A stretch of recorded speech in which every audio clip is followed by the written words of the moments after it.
आज आपण मिसळपाव बनवणार आहोत। त्याच्यासाठी मटकी उकडून घ्यायची, त्यात हळद टाकायची। आता आपण मटकी उकडत ठेवलेली आहे। त्याच्यानंतर उभा चिरलेला कांदा भाजून घ्यायचा वाटणासाठी। 10-12 लसणाच्या पाकळ्या, सुकं खोबरं आणि कोथिंबीर हे वाटण भाजून घेऊन मग मिश्रण तयार करायचं।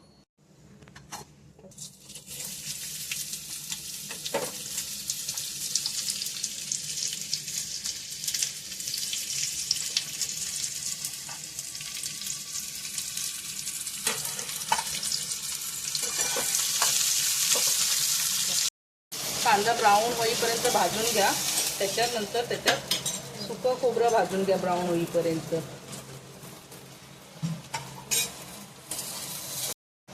त्याच्यानंतर लसणाच्या पाकळ्या पण वाटणात भाजायला टाका।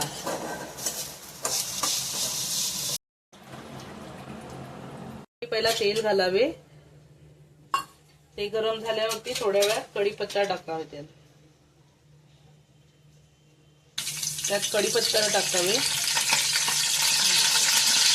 त्यात तेलात फ्राय करून घ्यावे चांगले।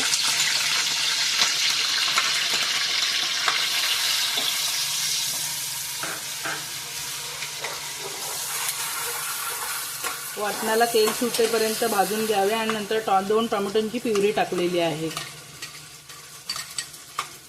वाटण चांगलं परतून घ्यायचं तेल सुटेपर्यंत। त्याच्यानंतर मसाले टाकायचे आहेत, ते मसाले दाखवते। हळद, लाल तिखट, गरम मसाला, मिसळ मसाला, धणे पावडर, लाल तिखट आणि चवीपुरतं मीठ।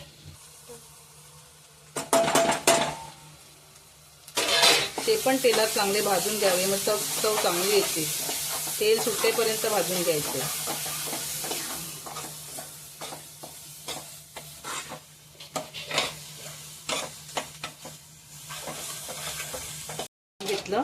आता त्यात टाकायची मटकी उकडून घेतलेली। मटकी पण त्या वाटणात चांगली हलवून घ्यायची। चांगली हलवून घ्या मटकी। आणि ह्याच्यात टाकताना कधी पण गरम पाणी टाकायचं, थंड पाण्याने चव नाही येत, गरम पाण्याने चव येते।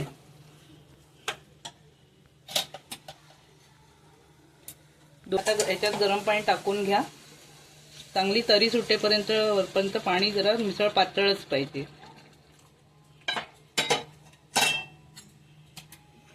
चांगलं उकळी येईपर्यंत शिजवून द्या। आता ह्याच्यात मिसळ आता आपली तयार झालेली आहे। त्याच्यावर थोडी कोथिंबीर टाकायची।